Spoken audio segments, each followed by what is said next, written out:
شهر رمضان الذي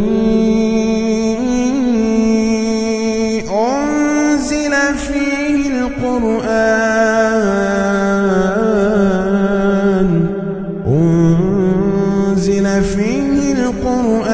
هدى للناس وبينات من الهدى والفرقان۔ قرآن حکیم کے چوتھے پارے کی تفسیر کا خلاصہ پیش کیا جا رہا ہے۔ سورہ آل عمران چل رہی ہے۔ آل عمران کسے کہتے ہیں؟ عمران کی آل اولاد، یہ مطلب نا۔ تو آل عمران میں کون کون لوگ ہیں؟ حضرت عیسیٰ علیہ السلام، حضرت یحییٰ، حضرت مریم اور مریم کی والدہ جن کا نام حنہ بتایا جاتا ہے، اور حضرت مریم کے والد عمران ہے جن کے نام سے یہ سورہ کریمہ ہے۔ تو یہ آل عمران کا مطلب ہے۔ اور یہ جو عمران ہیں ان کا نسب ابو الانبیاء حضرت ابراہیم علیہ السلام سے ملتا ہے، تو پہنچتا، یعنی حضرت مریم کا نسب نامہ حضرت ابراہیم تک پہنچتا ہے۔ اس سورہ کریمہ میں ایک بڑی خوبصورت بات کہی گئی ہے کہ عام طور پر انسان 7 چیزوں سے بڑی محبت کرتا ہے، یعنی 7 چیزیں انسانی مرغوبات میں سے ہیں جی۔ ان 7 چیزوں کو یہاں الگ ترتیب بیان کیا گیا ہے، اور ترتیب کیسی ہے؟ ترتیب بڑی عجیب ہے، یعنی بدأ بالاولی وتدرج نزولا، یعنی سب سے اعلیٰ کون سی چیز ہے، پھر اس کے بعد، پھر اس کے بعد، پھر اس کے بعد، پھر اس کے بعد۔ یہ ترتیب بتا رہی ہے کہ یہ اللہ کا کلام ہے۔ سب سے زیادہ مرغوب انسان کے نزدیک عورت ہے، عورت جی۔ اسی وجہ سے نبی کریم صلی اللہ علیہ وسلم نے فرمایا ما ترکت فتنة اضر علی الرجال من النساء، میں نے مردوں کے لیے عورتوں سے بڑا فتنہ نہیں چھوڑا ہے۔ تو سب سے بڑی مرغوب چیز عورت ہے، پھر اس کے بعد بیٹے ہیں، بیٹے، تیسرے نمبر پہ سونا، اور وہ بھی بہت زیادہ ہونا چاہیے، چوتھے نمبر پہ چاندی، سونا زیادہ قیمتی ہوتا ہے بالمقابل چاندی کے، اس کے بعد گھوڑے، کاریں وغیرہ اللہ قائم کر کے تو کامیاب ہو چکے ہیں جی، والحرس، اور کھیتیاں، اس میں فارم ہاؤسز بھی داخل ہیں جی۔ تو عام طور پر آدمی ان 7 چیزوں کو بہت زیادہ پسند کرتا ہے، اور کمال یہ ہے کہ اعلیٰ، پھر اس کے بعد جو اعلیٰ ہے، پھر اس کے بعد جو اعلیٰ ہے، تدریجاً اعلیٰ سے ادنا کی طرف نزول کیا گیا ہے۔ اللہ، اور اس کے بعد ایک حیرت انگیز بات اور بھی ہے کہ اے میرے بندو، تم ان 7 چیزوں کو مرغوب رکھتے ہو، آؤ میں تمہیں ان 7 چیزوں سے بہتر چیز بتاتا ہوں۔ اور وہاں عجیب ہے، وہاں بدأ بالادنی وتدرج الی الاعلی، الٹی ترتیب ہے۔ جیسے اللہ نے فرمایا قل اونبئکم بخیر من ذالکم للذین اتقوا عند ربہم جنات تجری من تحتها الانہار، جنت یہ چھوٹی چیز جی۔ اس کے بعد وازواج مطہرہ، پاک بیویاں، شاندار لڑکیاں جی۔ اور تیسرے نمبر پہ سب سے چھوٹے درجے کی چیز جنت، اور اس کے بعد اس سے چھوٹی بیویاں ہیں، اور سب سے اعلیٰ چیز ورضوان من اللہ، اللہ کی رضا ہے. یہ ہے فنیل الجنتی لا یحصل الا برضا اللہ. اللہ کی رضا کے بغیر جنت مل ہی نہیں سکتی. اور اللہ نے ایک جگہ فرمایا وَرِضْوَانٌ مِّنَ اللَّهِ اکبر، اللہ تبارک و تعالیٰ کی رضا سب سے بڑی چیز ہے. تو وہاں مرغوبات انسانیہ کو اعلیٰ سے ادنا کی طرف بیان کیا، اور یہاں ادنا سے اعلیٰ کی طرف. کیا بات، کیا ترتیب ہے. اللہ ایک کلام بتا رہا ہے، اس کا انداز گفتگو بتاتا ہے کہ یہ انسان کا کلام نہیں ہو سکتا، یہ اللہ کا کلام ہے. اس کے بعد اس میں جو 83 آیتیں ہیں تقریباً، وہ ان عیسائیوں کے بارے میں ہے جو اللہ تبارک و تعالی کو باپ کہتے ہیں اور عیسیٰ علیہ السلام کو ان کا بیٹا. میں نے بتایا تھا کہ یہ 14 لوگ آئے تھے، جن میں 3 بڑے اہم لوگ تھے. ایک کا نام عاقب تھا، دوسرے کا نام ابو حارثہ، اور تیسرے کا نام عبد المسیح تھا. یہ تینوں بڑے ذہین تھے. اور یہ جب مدینہ میں آئے تو اس وقت عصر کا ٹائم ہو رہا تھا. انہوں نے مسجد نبوی ہی میں نماز پڑھی، اور اپنے طریقے سے کس طرف منہ کر کے؟ مشرق کی طرف. جی، مشرق کی طرف منہ کر کے نماز پڑھی. صحابہ کرام کو کچھ الجھن ہوئی، ہماری مسجد میں عیسائی لوگ اپنے قبلے کی طرف منہ کر کے نماز پڑھ رہے ہیں. نبی کریم صلی اللہ علیہ وسلم فرمایا دعوہم، چھوڑ دو ان کو. اس لیے کہ ان کے سامنے کوئی بت پرستی کا مظہر نہیں ہے، کہ سامنے کوئی بت ہے یا کوئی اور چیز ہے. ٹھیک ہے، ان کو اپنی طرح عبادت کر لینے دو. یہ ایک واقعہ ہوا، اور یہ کئی دنوں تک مدینہ میں ٹھہرے رہے، اور صحابہ کرام ان کی مہمان نوازی کرتے رہے. صحابہ کا کہنا ہے کہ اتنا خوبصورت وفد ہم لوگوں نے نہیں دیکھا. بڑے خوبصورت لوگ تھے، اور ان کے اوپر خوبصورت کپڑے تھے. جس طرف جاتے لوگوں کی نگاہیں ان کی طرف اٹھ جاتی. بہت ہی خوبصورت اور بڑے ہی خوبصورت کپڑوں میں ملبوس ایسا وفد ہم نے نہیں دیکھا. اور بات چیت میں بہت ہی مہذب. نبی کریم صلی اللہ علیہ وسلم سے یہ مناظرہ کرتے رہے. آخر میں نبی کریم صلی اللہ علیہ وسلم نے فرمایا اگر تمہیں حق تسلیم نہیں ہے، ان کو اللہ تبارک و تعالی کی عبادت کی طرف دعوت دی گئی، اور ترک جدال کے لیے کہا گیا کہ بحث چھوڑو، اللہ کی عبادت کی طرف آ جاؤ. لیکن نہیں مانے. یہ نبی کریم صلی اللہ علیہ وسلم فرمایا اگر حق کا انکار کرتے ہو تو مباہلہ کر لو. فنبتہل، مباہلہ یہ لفظ بہل سے مشتق ہے. بے لام ابتحال کہتے ہیں بڑی عاجزی اور بڑے تضرع کے ساتھ اللہ سے دعا کرنا. یہ ہمارے ہاں نہیں ہے جی، یہ بھی ہمارے ہاں نہیں ہے.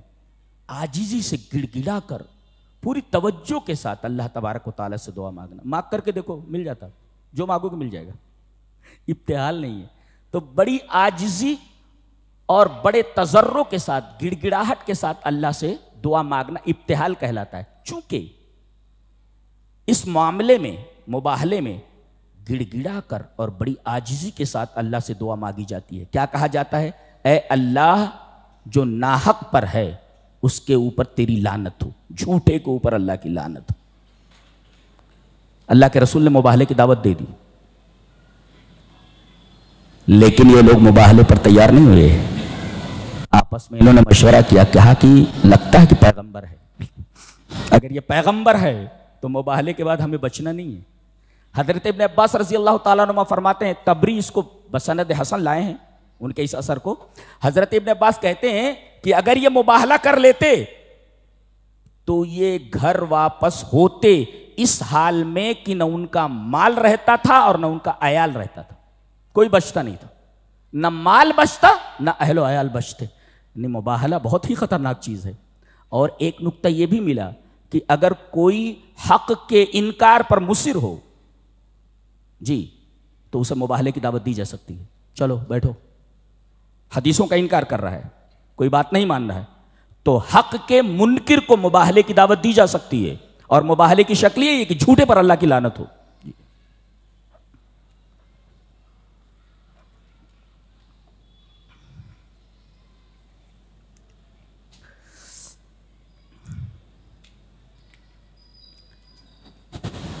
چوتھے پارے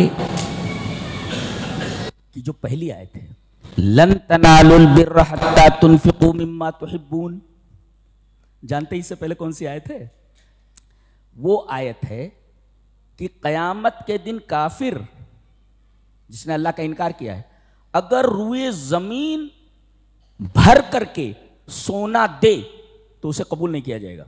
وہی کہا گیا فَلَن يُقْبَلَ مِنْ أَحَدِهِمْ مِلْءُ الْأَرْضِ ذَهَبًا، زمین بھر کر اگر وہ سونا دے تو قبول نہیں کیا جائے گا. تو کافر کا فدیہ یا کافر کا مال قبول نہیں کیا جائے گا. ایک بات یہ معلوم، پھر کس کا مال قبول کیا جائے گا؟ بتایا گیا کہ ابرار کا مال قبول کیا جائے گا. جی، اور کون سا مال قبول کیا جائے گا؟ مال محبوب. اور کتنا؟ سب مال محبوب کا مطالبہ نہیں ہے بلکہ بعض مال محبوب کا مطالبہ ہے. من تبعیضیہ یہاں لن تنالوا البر حتى تنفقوا مما تحبون. کس کا مال قبول نہیں کیا جائے گا؟ کافروں کا. کس کا مال قبول کیا جائے گا؟ ابرار کا، نیک لوگوں کا. اور کون سا مال قبول کیا جائے گا؟ مال محبوب. اور کتنا قبول کیا جائے گا؟ سب دے دے نہیں، تھوڑا سا مال محبوب وہ اللہ کی راہ میں دے دے. جی، یہاں یہی کہا گیا کہ تم لوگ بر کو نہیں پہنچ سکتے جب تک کہ اپنے محبوب مال میں سے کچھ مال اللہ کی راہ میں نہ دو. بر سے مراد ابن عباس کہتے ہیں کہ البر هو الجنہ، بر سے مراد جنت ہے. ایک مفسر لکھتا ہے ان البر مرتفع لن تصلک حتی تطأ علی محبوباتک. یعنی بر ایک اونچی جگہ ہے، وہاں تک تم نہیں پہنچ سکتے جب تک کہ تم اپنی محبوب چیزوں پر پیر رکھ کر ادھر نہ جاؤ. یعنی بر از اے hilly peak, a rocky peak. You cannot reach there until you tread on your most lovely things. تو جتنی محبوب چیزیں ہیں آپ کی، جب تک اس کو آپ ٹریڈ نہیں کریں گے، کچلیں گے نہیں، اسے رودیں گے نہیں، تب تک you can't reach there. وہاں تک نہیں پہنچ سکتے آپ. تو البر مرتفع لن تصلہ حتی تطأ علی مرغوباتک علی محبوباتک. تو لن تنالوا البر حتی تنفقوا مما تحبون. ترتیب یاد رہے گی نا؟ کس کا مال قبول کیا جائے گا؟ ابرار کا. کس کا نہیں؟ کافر کا. کون سا مال ابرار کا قبول کیا جائے گا؟ مال محبوب. کتنا؟ سب نہیں، بعض.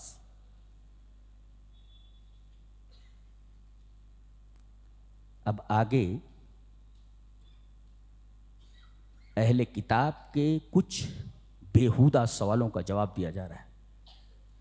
وہ کہتے ہیں کہ محمد کہتے ہیں کہ میں دین ابراہیمی پر ہوں، میرا دین ابراہیمی ہے، میں ابراہیم علیہ السلام کا متبع ہوں، لیکن یہ تو اونٹ کا گوشت کھاتا ہے اور اونٹ کا گوشت شریعت ابراہیمی میں حرام تھا. نبی کریم صلی اللہ علیہ وسلم کے اوپر یہ آیت اتری اور آپ نے فرمایا کہ دیکھو اس آیت کے اندر کیا لکھا ہوا ہے کہ شریعت ابراہیمی میں اونٹ کا گوشت حرام نہیں تھا. واقعہ کیا ہے؟ واقعہ یہ ہے کہ حضرت یعقوب علیہ السلام، اسرائیل جن کو کہتے ہیں، حضرت یعقوب علیہ السلام کو عرق النساء کی بیماری ہو گئی تھی. انہوں نے نذر مانی تھی کہ اگر یہ بیماری دور ہو گئی تو میں اونٹ کا گوشت کھانا چھوڑ دوں گا، اور بیماری ٹھیک ہو گئی، لہذا انہوں نے اونٹ کا گوشت کھانا چھوڑ دیا اور ان کی اتباع میں ان کے بیٹوں نے، ان کی اولاد نے بھی اونٹ کا گوشت کھانا چھوڑ دیا. حرام نہیں تھا شریعت ابراہیمی میں. نذر کس کے کہتے؟ ایک ہوتا ہے نذر مطلق اور ایک ہوتا ہے نذر معلق. نذر مطلق کوئی کہے کہ اے اللہ میں تجھے خوش کرنے کے لیے تہجد پڑھوں گا، میں تجھے خوش کرنے کے لیے کچھ پیسے غریبوں کو دوں گا، میرے رب میں تجھے خوش کرنے کے لیے، تجھے راضی کرنے کے لیے عمرہ کروں گا. اس کو کہتے ہیں نظر مطلق. اور نظر معلق، اے اللہ اگر میرا یہ کام ہو جائے تو میں ایک بکرا ذبح کر کے غریبوں کو کھلاؤں گا، یا عمرہ کروں گا، یا تہجد پڑھوں گا. یہ نظر معلق ہے. اگر اس کا کام ہو گیا تو نظر پوری کرنی واجب ہے. جی اس کو کہتے ہیں نظر معلق. اللہ کے نزدیک پہلی نظر جو نظر مطلق ہو پسندیدہ، یہ پسندیدہ نہیں، اس لیے کس نے شرط لگا دی نا کہ اگر پورا ہوگا تو میں یہ کروں گا. یہ پسندیدہ نہیں ہے.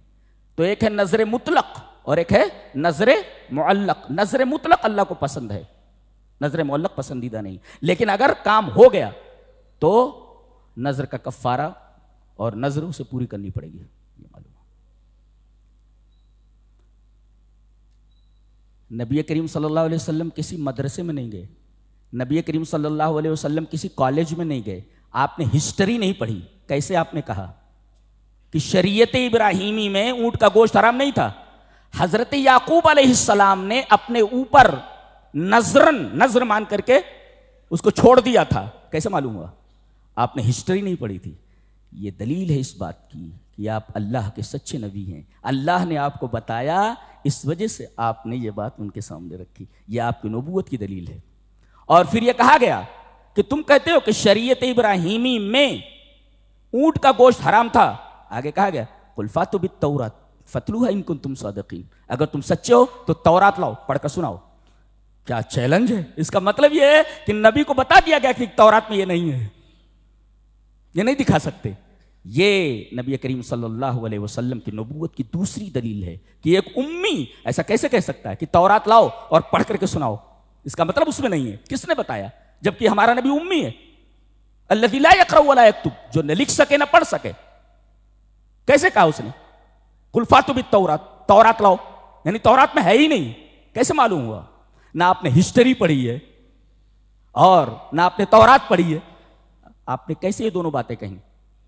پتہ یہ چلا کہ آپ اللہ کے سچے رسول ہیں اور ہمیں فخر ہے کہ ہم ایک سچے رسول کے متبع ہیں. جی فمن افترا علی اللہ، کہا کہ جو اللہ پر افترا کرے، جھوٹ باندھے، فاولئک هم الظالمون، ایسے لوگ ظالم ہیں. بہت سارے لوگ ایسی باتیں کرتے ہیں، حدیث نہیں رہتی مگر کہتے ہیں یہ حدیث ہے. حدیث نہیں رہتی، کہتے ہیں اللہ کے رسول نے ایسا کہا ہے. یہ اللہ پر افترا باندھنا ہے، یا اللہ تبارک و تعالیٰ پر جھوٹ باندھنا ہے. اور اللہ تبارک و تعالیٰ پر جھوٹ باندھنا یہ ظلم ہے. اسی وجہ سے کہا گیا فمن افترا علی اللہ الکذب من بعد ذلک فاولئک هم الظالمون. آگے دیکھو کتنی پیاری بات کہی جا رہی ہے. حج کی ترغیب دی جا رہی ہے جی کہ حج کرو. اور حج کی ترغیب سے پہلے خانہ کعبہ کی عظمت بیان کی جا رہی ہے. کسی چیز کی عظمت اور خوبی بیان کرو یا فضیلت بیان کرو تو دل اسے دیکھنے کے لیے تڑپ اٹھتا ہے، مشتاق ہوتا ہے. اللہ تبارک و تعالیٰ نے حج کا حکم فرمایا، لیکن حج سے پہلے خانہ کعبہ کی فضیلت بتائی. 5 فضیلتیں اس کی. دیکھو، ان اول بیت وضع للناس، یہ دنیا کا پہلا گھر ہے جو صرف اللہ کی عبادت کے لیے بنایا گیا تھا. یہ خصوصیت ہے اس کی. ہے اس روئے زمین پر اللہ کی عبادت کے لیے جو سب سے پہلا گھر بنایا گیا وہ خانہ کعبہ ہے. اور کہا گیا کہاں ہے وہ؟ کوئی یہ نہ کہہ دے کہ فلاں جگہ ہے، فلاں جگہ، فلاں جگہ. الذی ببکۃ، بکہ میں ہے. یہ بھی نبی کریم صلی اللہ علیہ وسلم کی نبوت کی ایک کھلی ہوئی دلیل ہے. اس لیے کہ مکہ کا پرانا نام بکہ ہے. یہ کیسے معلوم آپ کو؟ یہ کیسے معلوم ہوا کہ اس کا نام بکہ ہے؟ اس کا پرانا نام بکہ ہے. کیسے معلوم ہوا آپ کو جبکہ پرانا نام بکہ ہے، تورات وغیرہ میں ہے؟ کیسے آپ کو معلوم ہوا؟ الذی ببکہ، یہ گھر ہے جو پہلے اللہ کی عبادت کے لیے بنایا گیا. کہاں ہے؟ پوائنٹ آؤٹ کر کے بتایا گیا. کوئی اور نہ سمجھ لے کہ کہیں اور ہے. وہ بکہ میں ہے، یعنی مکہ میں ہے، اور جس کا پرانا نام بکہ ہے. ایک صفت، پہلی مسجد. کوئی پہلی چیز بنے نا تو آدمی دیکھنا چاہتا ہے، یار کیا چیز ہے، دیکھا چاہیے کیسی چیز ہے، اشتیاق دلائے گا. دوسرے مبارکن یہ دوسری صفت ہے خانہ کعبہ کی برکت والی. ایک نماز 1,00,000 نماز کے برابر ہے. اس سے بڑی برکت اور کیا ہو سکتی ہے. اس طرف سے طواف ہے, نمازیں ہیں جی, صحیح بین صفا والمروہ ہے. ایک نماز 1,00,000 کے برابر.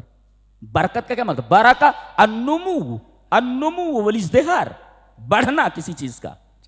تو بڑھ گئی یعنی ایک نماز 1,00,000 نماز کے برابر ہو گئی, تو یہ برکت ہی ہے. وَهُدًى لِّلْعَالَمِينَ, اور تمام جہانوں کے لیے, تمام دنیا والوں کے لیے ہدایت ہے. کیا مطلب؟ پہلا مطلب تو یہ ہے کہ سارے لوگ, سارے مسلمان کعبے کی طرف منہ کر کے نماز پڑھتے ہیں. یہ ہدی للعالمین ہے. تمام دنیا کے لوگ, تمام دنیا کے مسلمان خانہ کعبہ کی طرف منہ کر کے نماز پڑھتے ہیں. اور ہدایت میں سب سے اعلیٰ درجے کی ہدایت کیا ہے؟ توحید ہے. جب یہاں سے لوگ جاتے ہیں تو دیکھتے ہیں کہ پورے مکہ میں, پورے مدینہ میں کہیں کوئی قبر پکی نہیں ہے, کہیں شرک کرنے والا آپ کو نہیں دکھے گا, سارے کے سارے موحد آپ کو نظر آئیں گے. تو سب سے بڑی ہدایت تو توحید ہے. تو یہ دنیا والوں کو وہاں جا کر معلوم ہوتا ہے, سب سے بڑی ہدایت یعنی توحید. یہ ہوا 3. چوتھے فیہ آیات بینات, اس میں کھلی نشانیاں ہیں. کھلی نشانیاں جمرات, جہاں پر حضرت ابراہیم علیہ السلام نے شیطان کو کنکریاں ماری تھیں اور حاجی اس کی اتباع میں کنکریاں مارتا ہے. مینا آیت بینات ہے, یہیں پر لائے تھے حضرت ابراہیم علیہ السلام اپنے بیٹے کو ذبح کرنے کے لیے. آیت بینات. زمزم کا کنواں آیت بینات. بتائیے آس پاس کہیں ندی نہیں ہے, کہیں سمندر نہیں ہے, جتنا پانی نکالا جائے کم نہیں ہوتا. مدینہ میں سپلائی ہو رہا ہے, ادھر سے سپلائی ہو رہا ہے, 25-30 لاکھ لوگ وہ پانی لے کر کے آتے ہیں. اچھا پانی ہے کہ کم نہیں ہو رہا ہے, ندی ختم ہو جائے وہ کنواں نہیں ختم ہو رہا ہے. یہ آیات بینات میں سے نہیں ہے. فیہ آیات, اور یہ پانی دنیا کا واحد پانی ہے جو شرب کے ساتھ طعم بھی ہے. یعنی آدمی پی لے تو ایسا لگے گا جیسے اس نے کھانا کھا لیا ہے. حضرت ابو ذر غفاری کئی دنوں تک مکہ میں تھے پہچاننے کے لیے کہ کون نبی ہے, کون نبی ہے, اور اسی پانی کے اوپر گزارا کرتے تھے. وہ کھانا کون دیتا ہے ان کو؟ پانی کے اوپر زندہ رہے ہو. اس کا مطلب اس کے اندر غذائیت بھی ہے جیسے کھانے کے اندر غذائیت ہوتی ہے. تو فیہ آیات, مفسرین نے لکھا ہے کہ تقریباً آیات بینات 40 سے زیادہ ہیں. کتنی؟ 40 سے زیادہ ہیں. تاریخ کی کتابوں میں اور تفسیر کی کتابوں میں پڑھ لیں. فیہ آیات بینات. اور 5واں فیہ آیات بینات, اسی آیات بینات میں سے ایک اہم نشانی مقام ابراہیم ہے. مقام ابراہیم جس پتھر پر کھڑے ہو کر کے حضرت ابراہیم علیہ السلام خانہ کعبہ کی دیواریں بلند کر رہے تھے, اور اس پر آپ کے پیروں کے نشانات ہیں, یہ بھی آیات بینات میں سے ہے. اور 5واں وَمَنْ دَخَلَهُ كَانَ آمِنًا, جو اس میں داخل ہو جائے وہ امن و امان والا ہے. یعنی دشمن قاتل گھوم رہا ہے لیکن آپ قتل نہیں کر سکتے حدود حرم میں اس کو, جب تک حدود حرم سے باہر نہ آئے. وَمَنْ دَخَلَهُ كَانَ آمِنًا. ارے انسان تو انسان, اگر کوئی جانور وہاں بیٹھا ہوا ہے تو آپ اسے بھگا نہیں سکتے وہاں سے, بھگا نہیں سکتے آپ. وَمَنْ دَخَلَهُ كَانَ آمِنًا. یہ 5 اوصاف بیان کیے گئے خانہ کعبہ کے. اب ظاہر ہے کسی مسجد, کسی جگہ کے یہ 5 اوصاف بیان کیے جائیں تو دل کہے گا یار دیکھا چاہیے جی. اس کے بعد فرمایا گیا وَلِلَّهِ عَلَى النَّاسِ حِجُّ الْبَيْتِ مَنِ اسْتَطَاعَ إِلَيْهِ سَبِيلًا. جس کے پاس استطاعت ہو, جس کے پاس طاقت ہو, وہ خانہ کعبہ کا حج کرے. دیکھیں پہلے فضیلت بیان کی گئی, اشتیاق پیدا کیا گیا, اس کے بعد کہا گیا کہ لوگوں کو چاہیے کہ خانہ کعبہ کا حج کریں جی. تو پہلے ترغیب پہلے وصف بیان کیا گیا, وصف بیان کرنے کے بعد, اوصاف بیان کرنے کے بعد ترغیب دی گئی تاکہ رغبت ہو, شوق ہو. اس کے بعد کہا گیا وَلِلَّهِ عَلَى النَّاسِ حِجُّ الْبَيْتِ مَنِ اسْتَطَاعَ إِلَيْهِ سَبِيلًا. اور اتنا بڑا فرض ہے یہ کہ استطاعت رکھنے کے باوجود اگر کوئی نہ کرے, وَمَنْ كَفَرَ فَإِنَّ اللَّهَ غَنِيٌّ عَنِ الْعَالَمِينَ. کفر کا لفظ استعمال کیا گیا جی, کفر کا لفظ استعمال کیا گیا. اس کے بعد ایک حیرت انگیز بات کہی جا رہی ہے. تسبیح دیکھیں, تسبیح تسبیح میں دانے ہوتے ہیں اور ان دانوں کو اکٹھا کون سی چیز رکھتی ہے؟ اس میں دھاگا ہوتا ہے جی. اگر وہ دھاگا ٹوٹ جائے تو تسبیح کے سارے دانے بکھر جائیں. ایسے ہی پوری امت کو متحد ہو کر کے رہنا چاہیے جیسے کہ تسبیح کے دانے اکٹھا ہوتے ہیں. اب ظاہر ہے کہ تسبیح کے دانوں کو کون سی چیز اکٹھا کرتی؟ وہ دھاگا. یہی دھاگا، یہی رسی جس کو حبل اللہ کہا گیا ہے، یہ قرآن ہے. قرآن ایک دھاگا ہے، ایک رسی ہے، ایک دھاگا ہے، اور پوری امت اس میں دانوں کی طرح ہے. اگر یہ دھاگا ٹوٹ جائے، دھاگے سے الگ ہو جائے تو یہ پورے کے پورے دانے بکھر جائیں. تو تم سب دانے ہو، لہذا اگر تمہیں ایک ساتھ رہنا ہے جس کے اوپر تسبیح کا اطلاق ہو سکے تو تمہیں چاہیے کہ قرآن حکیم سے جڑ جاؤ مضبوطی کے ساتھ. وَاعْتَصِمُوا بِحَبْلِ اللَّهِ جَمِيعًا. اور اس کے بعد کہا گیا فرقہ بندیوں میں مت مبتلا ہو. فرقہ بندیوں نے بہت تکلیف پہنچائی ہے. اسپین جسے طارق ابن زیاد نے فتح کیا تھا جی، اسلام کا ایک جیالا نوجوان اسپین فتح کرتا ہے اور 800 سال تک مسلمانوں کی حکومت اسپین میں رہتی ہے. اور مسلمانوں کے آپسی اختلاف نے اس حد تک پہنچا دیا مسلمانوں کو، اتنے کمزور ہو گئے کہ عیسائیوں نے اسپین کے اوپر قبضہ کر لیا. اور مسلمانوں کے سامنے 3 چیزیں رکھی گئیں، یا تو اسپین سے نکل جاؤ، ایک دوسرے عیسائی ہو جاؤ، تیسرے مرنے کے لیے تیار ہو جاؤ.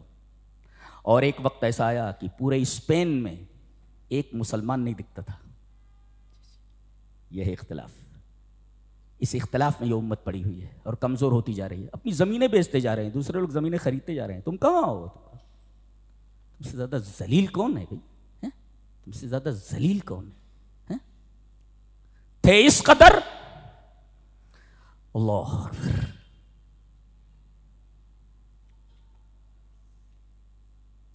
بغداد مستعصم باللہ خلیفہ ہے.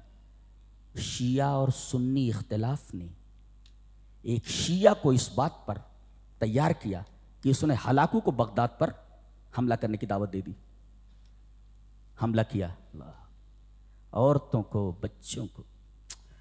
مورخ تاریخ لکھتے ہوئے روتا ہے، قلم کانپ جاتا ہے. سیاہی کی جگہ ایسا لگتا ہے جیسے خون جو ہے قرطاس کے اوپر بکھر رہا ہو. امام قرطبی جن کی تفسیر مجھے بہت زیادہ پسند ہے، امام قرطبی کی میں زیادہ فالو کرتا ہوں ان کو، امام قرطبی کو جی. تفسیر قرطبی بہت ہی مدلل اور بہت ہی شاندار تفسیر ہے امام قرطبی کی. یہ اسی زمانے کے ہیں. کوئی بھی مسلمان اگر دکھتا قتل کر دیا جاتا، بچتا نہیں تھا. یہاں تک کہ 10 مسلمان کھڑے ہوئے مل گئے، ایک عورت آتی تاتاری، کہتی اچھا تم سب یہیں کھڑے رہو، ہلنا نہیں. میرے پاس تلوار نہیں ہے، میں گھر سے تلوار لے کر کے آتی ہوں تمہارا سر قلم کرنے کے لیے. ہمت نہیں تھی کوئی ہلتا. اتنی دہشت تاری تھی تاتاریوں کی. وہ عورت گھر سے تلوار لے کر کے آتی اور ہر ایک کی گردن مار دیتی.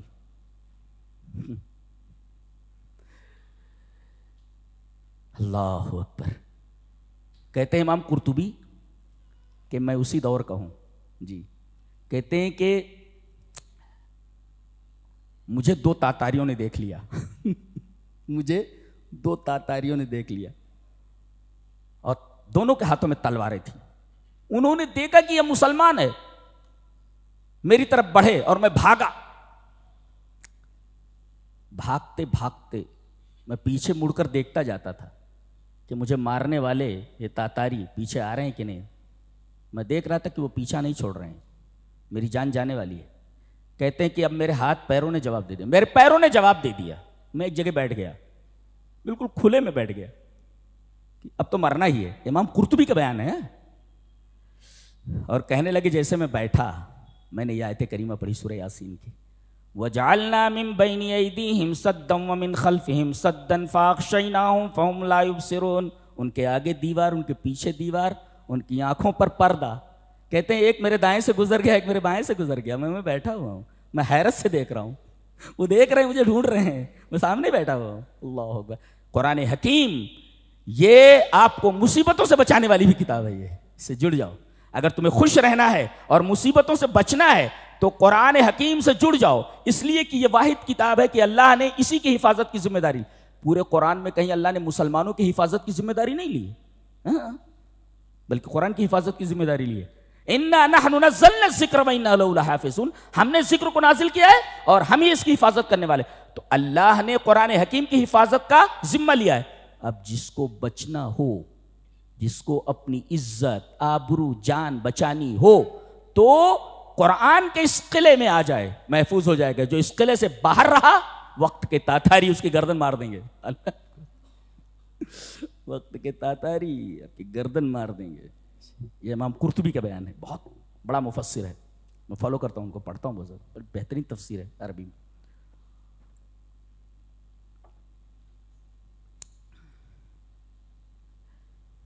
کہا کہ قیامت کے دن دو گروہ ہوں گے، ایک کالے کلوٹے اور ایک گورے چٹے۔ فرمایا گیا یوم تبیض وجوہ وتسود وجوہ، اس دن کچھ چہرے سفید ہوں گے اور کچھ چہرے کالے ہوں گے۔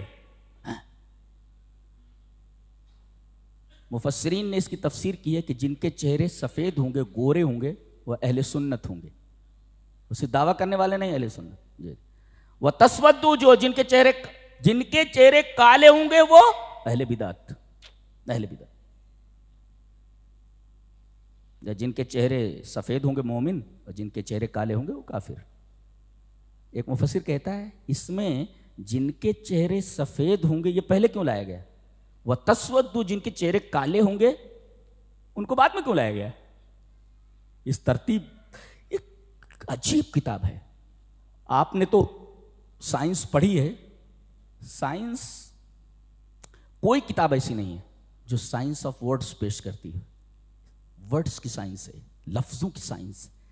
کائنات میں ایسی کوئی کتاب ہے ہی نہیں کسی سائنسداں کے پاس جو سائنس آف ورڈز بیان کرتی ہو، لفظوں کی سائنس کی ترتیب جو ہے، اگر ترتیب الٹ دی جائے تو وہ معنی پیدا نہیں ہوگا۔ ایک لفظ رکھ دیا گیا، اس کا مرادف لے آ جائے، وہ معنی نہیں بنے گا۔ اس کو کہتے ہیں سائنس آف ورڈز، لفظوں کی سائنس۔ یہ کائنات کی کسی کتاب کے اندر نہیں ہے، یہ صرف قرآن کے اندر ہے، یہ سائنس آف ورڈز۔ یہ عجیب و غریب قسم کی سائنس ہے یہ۔ تو کہتے ہیں کہ پہلے سفید چہرے والوں کا ذکر کیوں کیا گیا؟ اس لیے کہ المؤمنون اول من یفصل بینہم یوم القیامہ، مومنین کے درمیان سب سے پہلے فیصلہ کیا جائے گا۔ حساب کتاب پہلے کن کا ہوگا؟ مومنین کا۔ تب تک انتظار کرتے رہو، پڑے رہو، سڑتے رہو، مرتے رہو۔ موت کہاں آنے والی؟ مرتے رہو، کہاں موت آنے والی؟ تو یہ پہلے مومنوں کے درمیان فیصلہ کیا جائے گا، اس وجہ سے سفید چہرے والوں کو تذکرہ بعد میں کیا گیا، جو بیٹھے ہوئے جن کا بعد میں دیکھا جائے گا، ویٹنگ میں رہو، پڑے رہو، یہاں سڑتے رہو۔ اس وجہ سے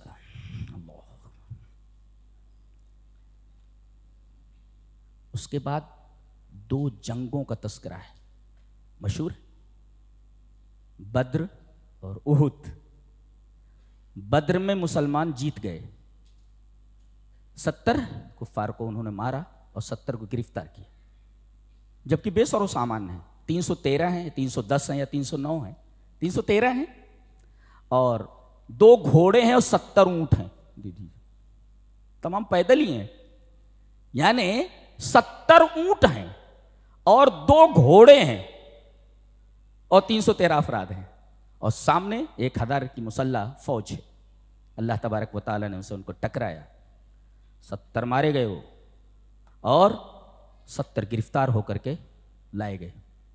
اللہ نے ان کو فتح دی، بے سر و سامان لشکر کو ایک مسلح فوج کے اوپر فتح دی گئی۔ وجہ بتائی گئی صرف 2 چیزیں، وَإِن تَصْبِرُوا وَتَتَّقُوا، صبر اور تقوی، یہ 2 چیزیں ہیں۔ اور میدان احد میں 70 مسلمان مارے گئے، 70 مسلمان مارے گئے اور پورا شیرازہ بکھر گیا فوج کا۔ وجہ بتائی گئی کہ یہی دونوں چیزیں نہیں تھیں۔ کیا؟ ایک تو صبر نہیں تھا۔ کیسے؟ وہ جبل عینین کے اوپر، جبل رمات جس کو کہتے ہیں، نبی کریم صلی اللہ علیہ وسلم نے تقریباً 40 آدمیوں کو وہاں متعین کیا تھا کہ یہاں سے ہٹنا نہیں۔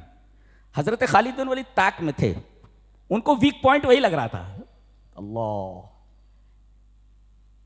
اس نوجوان کے اوپر، اس صحابی کے اوپر مسلمان نوجوان جتنا فخر کرے کم ہے۔ جتنی جنگیں لڑی ہیں زندگی میں 100 سے زائد، کبھی ہارا نہیں ہے شخص. تب بہادر. اللہ تبارک و تعالیٰ کے رسول نے اللہ کے حکم سے انہیں سیف اللہ کا خطاب کیا، اللہ کی تلوار. اب جب اللہ کی تلوار ہو تو اس کو کون مار سکتا ہے؟ کوئی اگر مار دے تو اس کا مطلب اللہ کی تلوار ٹوٹ گئی نا، کوئی مار نہیں سکا ان کو. جی بستر مرگ پر جو ہے، بستر پر موت ہوئی ان کی. اس کا مطلب یہ ہوا کہ شہادت یہ اللہ تبارک و تعالی جس کو چاہے، اتنی بڑی نعمت ہے، جس کو چاہے عطا کرے. اتنے بڑے مجاہد کو شہادت نصیب نہیں ہوئی. یہ دیکھ رہے تھے کہ ویک پوائنٹ کیا ہے. اب جیسے نیچے جو لڑ رہے تھے میں گیا، میرا ایک پروگرام تھا مسجد نبی سے آگے بلادین کیمپ کے اندر، ایک لیکچر تھا میرا. اور عجیب بات تو ہے کہ اتباع رسول عنوان تھا، مسجد نبی سے احد پہاڑ سے پہلے میرا لیکچر ہوا. اس کے بعد ہم لوگ گئے اس طرف، ہمیں بدر جانا تھا. تو وہ جہاں نبی کریم صلی اللہ علیہ وسلم نے پوزیشن لی تھی اور سامنے کفار مکہ تھے، اور آگے وہ بتایا گیا کہ شاید یہیں حضرت خالد ابن ولید گھوڑوں کے ساتھ کھڑے ہوئے تھے. اور جبل رمات کے اوپر جہاں آج کل لڑکے لڑکیاں جاتے فوٹو لیتے ہیں، اللہ کیا. اور جہاں نبی کریم صلی اللہ علیہ وسلم نے پوزیشن لی تھی وہاں افغانی زیرہ، ہلدی، مسالے بیچ رہے. ہم یہاں تک پہنچ گئے، بولے مسالے بیچ رہے بیٹھ کر کے وہاں افغانی بیچ رہے. وہاں جہاں مسلمانوں نے پوزیشن لی تھی وہاں مسالے بیچ رہے ہیں. مسالے بیچ رہے. سبحان اللہ و بحمدہ. کہاں سے کہاں آ گئے تھے اس قدر عظیم کہ پیروں میں تاج تھے، اتنے ہوئے ذلیل کی جوتوں میں آ گئے. یہ حال ہے ہمارا. تھے اس قدر عظیم کہ پیروں میں تاج تھے، اتنے ہوئے ذلیل کی جوتوں میں آ گئے. جہاں مسلمانوں نے پوزیشن لی تھی وہاں زیرہ، دھنیا اور ہلدی بیچ رہے ہیں بیٹھ کر کے. یہ ہے مسلمان. تو جیسے ہی نیچے مسلمانوں نے کفار کو شکست دی، وہ بھاگنے لگے، تو جن کو نبی نے منع کیا تھا کہ پوزیشن نہیں چھوڑنا، کہنے لگا الغنیمہ الغنیمہ، بے صبرے، اور نیچے اتر آئے. عبداللہ ابن جبیر منع کر رہے تھے، ہٹو نہیں یہاں سے، نبی کریم صلی اللہ علیہ وسلم کا حکم نہیں ہے. نیچے اتر آئے. حضرت خالد ابن ولید نے فوراً حملہ کیا، جو بچے تھے سب کی گردنیں کاٹ دی انہوں نے، اور پیچھے کی طرف سے حملہ آور ہوئے. تھوڑی ہی دیر کے اندر 70 صحابہ کرام مارے گئے. جی سنبھلنے کا موقع نہیں دیا گیا. اللہ، یہ دیکھیں بے صبری، الغنیمہ الغنیمہ، اور تقوی کو چھوڑ دینا. نبی کریم صلی اللہ علیہ وسلم کے حکم کو ٹالنا تقوی کی خلاف ورزی ہے. اور ایک نقطہ یہ ملا کہ نبی کا ایک حکم ٹالنے پر ان لوگوں کو سزا دی گئی جنہوں نے نبی کے اوپر سب کچھ نچھاور کر دیا. ہم لوگ تو کچھ بھی نہیں کر رہے ہیں اور نبی کریم صلی اللہ علیہ وسلم کے حکموں کی کتنی خلاف ورزی کر رہے ہیں. تو لاج جوتے نہیں کھاؤ گے تو کیا کرو گے؟ کھا رہے ہو لاج جوتے. پوری دنیا کے اندر لاج جوتے ہی تو مل رہے ہیں. 57 ممالک ہیں، کیڑے مکوڑوں جیسی ہر حالت ہے ان کی، کیڑے مکوڑوں جیسے. صبر اور تقوی، یہ کہا گیا بلا ان تصبروا وتتقوا. صبر اور تقوی تھا تو میدان بدر میں تم کو فتح دی گئی، اور صبر اور تقوی دونوں کو تم نے چھوڑ دیا تو میدان احد کے اندر تم کو شکست دی گئی.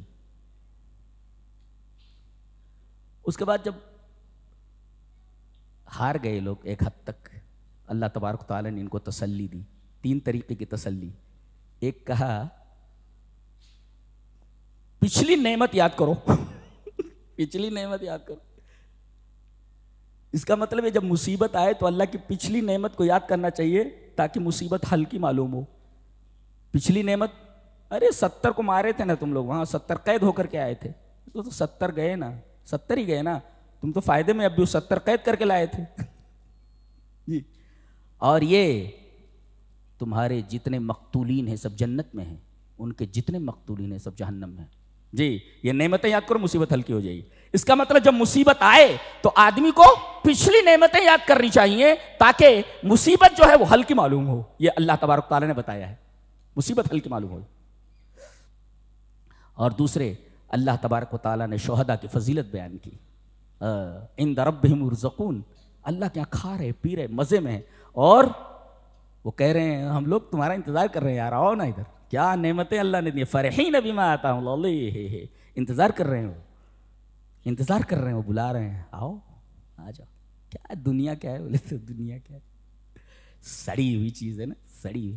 کہتے ہیں اللہ کی نگاہ میں اگر دنیا کی مچھر کے پر کے برابر بھی وقت ہوتی تو کافر کو ایک بوند پانی نہیں ملتا تھا. یہ اللہ کے نزدیک اس کا یہ حال ہے جس کے پیچھے ہم کتے کی طرح پڑے ہوئے ہیں، کتے کی طرح پڑے. جی تو ایک تو یہ کہ اللہ تبارک و تعالیٰ نے شہداء کی فضیلت بیان فرمائی، اور یہی نہیں بلکہ شہداء کے گھر کی تعزیت فرمائی. اللہ نے تعزیت کی. دیکھو نا کیا کیا بات کہی ہے، تعزیت فرمائی. اور اس کے بعد جو غازی ہیں جو بچ گئے، اللہ تبارک تعالیٰ نے ان کی تعریف فرمائی. کیا لینا ہے؟ سب کچھ تو دے دیا گیا، ہارنے کے بعد بھی سب کچھ تو دے دیا گیا، اب کیا چاہیے؟ تعریف یوں فرمائی گی جو بچ گئے. الذین قال لهم الناس ان الناس قد جمعوا لكم فاخشوهم فزادهم ایمانا. ان کا ایمان بڑھ گیا.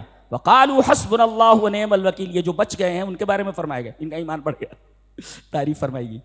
اچھا جو شہید ہو گئے ان کے بارے میں کہا گیا ولا تحسبن الذین قتلوا فی سبیل اللہ امواتا. ہم کسی کی تعزیت کے لیے جاتے ہیں تو کیا بولتے ہیں؟ ہم یہ کہتے ہیں کہ ہم آپ کے غم میں شریک ہیں، اللہ نے دیا تھا اللہ نے لے لیا، دعا کرو ان کے لیے. اللہ نے فرمایا جو لوگ اللہ کی راہ میں قتل کر دیے گئے انہیں مردہ مت کہو، بل احیاء، وہ زندہ ہے، عند ربہم یرزقون، ہمارے نزدیک وہ رزق پا رہے ہیں. یہ ان کے گھر والوں کی تعزیت کی گئی ہے، تسلی دی گئی ہے ان کو، انہیں مردہ مت کہو. فرحین، اور کہا جا فرحین بما آتاہم اللہ من فضل، اللہ نے جو فضل اپنا عطا کیا اس پر بڑے خوش ہیں. وہ کیا مل گیا ہم کو، بولے وَيَسْتَبْشِرُونَ بِالَّذِينَ لَمْ يَلْحَقُوا بِهِم مِّن خَلْفِهِم. اور جو پیچھے رہ گئے ابھی آئے نہیں، ان کو خوشی ہے کہ وہ آ جائیں، شبری دے رہے ہیں کہ آ جاؤ. اللہ خوف علیہم ولا هم يحزنون یستبشرون بنعمت من اللہ وفضل. یہ ترجمہ دیکھتے جاؤ بہت مزہ آئے گا آپ کو. جی بہت مزہ آئے. اس کے بعد اللہ تبارک و تعالی نے اولو الالباب کی دعاؤں کو ذکر کیا گیا ہے. کیا ہے؟ اولو الالباب کی دعا ہے. کتنے ربنا ہیں دیکھو، کتنے ربنا ہیں دیکھو تو کتنے ربنا ہیں.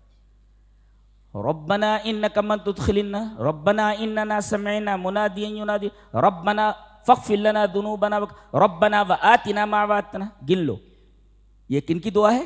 اولو الالباب کی، جن کے پاس عقل ہے ان کی دعا ہے. اور بڑے خشوع خضوع کے ساتھ دعا کر رہے ہیں. اور جیسے دعا انہوں نے ختم کی فاستجاب لہم، فے جب آتا ہے تو تعقیب کے لیے آتا ہے. ادھر دعا انہوں نے ختم کی، ادھر دعا قبول ہو گئی. فاستجاب لہم ربہم انی لا اضیع عمل عامل منکم، میں کسی عمل کرنے والے کے عمل کو ضائع نہیں کرتا.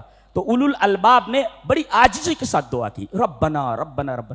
جب آپ کہتے ہو نا میرے رب میں بہت پریشان ہوں، میرے رب میں بہت تکلیف میں ہوں، جب ربوبیت کا حوالہ دیا جاتا ہے تو رب تعالیٰ کی رحمت جوش میں آ جاتی ہے. مانگنے کا سلیقہ ہونا چاہیے، مانگنے کا سلیقہ. اللہ رب نے فرمایا کتنی دفعہ ربنا کہا؟ 1 2 3، کتنی دفعہ ربنا ربنا کہا گیا؟ 4 مرتبہ. اور کہا کہ عاجزی کے ساتھ دعا کی گئی. فاستجاب لہم ربہم، فے جو آتا ہے تعقیب کے لیے آتا ہے، فوراً ہی دعا قبول کر لی گئی. اس کے بعد سورہ نساء شروع ہوتی ہے. ملحدین نے، اسلام کے دشمنوں نے افواہ پھیلا رکھی ہے کہ اسلام نے عورتوں کے حقوق دبا لیے ہیں. حقوق دبا لیے ہیں، عورتوں کے اوپر ظلم کرتے ہیں یہ. اچھا تم نے کون سی ان کی عزت بڑھا دی ہے؟ تم تو کہتے ہو کہ یہ بندر کی اولاد ہے. یہاں کہا گیا یا ایھا الناس اتقوا ربکم الذی خلقکم من نفس واحدہ. نفس واحدہ سے ان کو پیدا کیا گیا، آدم سے اور حوا سے پیدا کیا گیا. دیکھو دیکھو نفس واحدہ سے. وخلق منہا زوجہا، حضرت آدم سے حضرت حوا کو پیدا کیا. وبث منہما رجالا کثیرا، اور انہی سے سارے لوگ پیدا ہوئے. تم تو کہتے ہو کہ بندروں سے ہم لوگ پیدا ہوئے ہیں، عورت بھی بندریہ تھی اور یہ مرد بھی بندر تھے، تو تم نے کون سی عزت بڑھا دی؟ یہاں تو کہا جا رہا ہے کہ حضرت آدم کو ہم نے بنایا، ان کی بیوی کو ہم نے ان کی پسلی سے بنایا، دونوں کے اولادوں میں سے تم ہو. ایک عزت تو یہ. اور کہا گیا البشریت ولا نوعین، بشریت جو ہے انسانیت کی دو قسمیں ہیں، رجل و انثی، مرد اور عورت۔ اس کا مطلب عورت مرد کے بغیر مکمل نہیں، عورت کے لباس میں مرد سے بے نیاز نہیں ہو سکتی، اور مرد کے لباس میں رہتے ہوئے عورت سے بے نیاز نہیں ہو سکتا، اس لیے کہ بشریت ان دونوں نوعوں کے اوپر جو ہے قائم، البشریت والا نوعین رجل و انثی۔ تو ایک فضیلت تو یہ ہے کہ بشریت دو چیزوں پر قائم ہے، اللہ نے فرمایا، اور دوسرے کہ تم آدم و حوا کی اولاد ہو جی، اور یہ کہ حضرت آدم ہی کا حصہ ہیں حضرت حوا، یہ فضیلت ہے ان کی۔ اب یہ بتایا جا رہا ہے کہ معاشرے کے، سوسائٹی کے دو کمزور طبقے ہیں، ایک یتیموں کا اور ایک عورتوں کا۔ یتیموں کا تذکرہ کیا گیا، اور ان میں ایک مرد یتیم اور ایک عورت یتیم، بطور خاص جس کو ہائی لائٹ کیا گیا ہے وہ یتامى النساء ہیں۔ جو عورتیں، جو بچیاں یتیم ہو گئی ہیں ان کو ہائی لائٹ کیا گیا ہے، یعنی وہ سب سے زیادہ مستحق ہیں توجہ کی جی۔ اور اس کے بعد عورتوں کا تذکرہ ہے۔ اب دیکھو، ایک طرف سے نکاح کرو تو مہر دے دو، اور وہ بھی خوشی خوشی دے دو، ایک دوسرے عورت اپنے شوہر کو زکوٰۃ دے سکتی ہے، شوہر اپنی بیوی کو زکوٰۃ نہیں دے سکتا جی ہاں۔ اور آگے چل کر کے جہاں وراثت کا بیان ہے، لڑکے کا حصہ متعین نہیں ہے، لڑکی کا متعین ہے۔ لڑکے کا کتنا ہوتا ہے اب بتائیں، کہاں ہے؟ لڑکی کا دیکھو بتایا گیا، یوصیکم اللہ فی اولادکم للذکر مثل حظ الانثیین، لڑکے کو کتنا ملنا چاہیے؟ دو لڑکیوں کے برابر۔ کتنا؟ دو لڑکیوں، معیار کیا بتایا گیا؟ لڑکیوں کا حصہ، لڑکے کا نہیں بتایا گیا۔ پھر بتایا گیا فَإِن كُنَّ نِسَاءً فَوْقَ اثْنَتَيْنِ، اگر دو یا دو زیادہ بیٹیاں ہیں، دو یا دو سے زیادہ، تو 2/3 ہے، ثلث ما ترک، ترکے کا 2/3۔ وَإِن كَانَتْ وَاحِدَةً فَلَهَا النِّصْفُ، اور اگر ایک ہے تو آدھا۔ دیکھیے یہ حصہ بتایا جا رہا ہے، آدھا 2/3، ماں کا 1/6، جمع من الاخوہ ہوں تو فَإِن كَانَ لَهُ إِخْوَةٌ فَلَهُ السُّدُسُ، اور فَإِن لَمْ يَكُن لَهُ وَلَدٌ، اگر اولاد نہیں ہے تو 1/3 ماں کا حصہ۔ اچھا، فَإِن كَانَ لَهُ إِخْوَةٌ فَلَهُ السُّدُسُ، اگر کئی بھائی بہن ہوں تو ماں کا 1/6، ماں کا 1/6، ماں کا 1/3، اللہ اکبر، ماں کا 1/6۔ لڑکے کا حصہ نہیں بیان کیا گیا۔ بیوی کا اگر اولاد موجود ہے تو 1/8، اولاد موجود نہیں تو 1/4۔ دیکھو تمام عورتوں کے حصے بیان کیے گئے، مرد کا حصہ نہیں بیان کیا گیا، بیٹے کا حصہ نہیں بیان کیا گیا۔ کیا کہا گیا؟ دو لڑکیوں کے حصے کے برابر لڑکے کا حصہ ہے۔ لڑکے کا کتنا معلوم نہیں، بتایا نہیں گیا۔ اللہ، یہ عورت کی ایک فضیلت ہے، عورت کی یہ فضیلت ہے عورت کی۔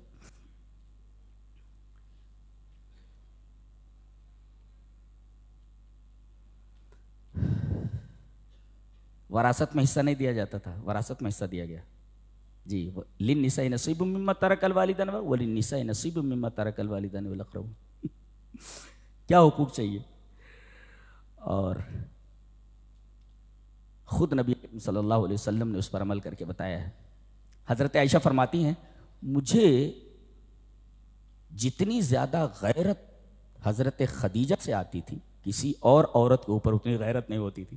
جب دیکھو نبی کریم صلی اللہ علیہ وسلم حضرت خدیجہ کا ذکر کرتے، خدیجہ ایسی تھی تو خدیجہ ویسی تھی۔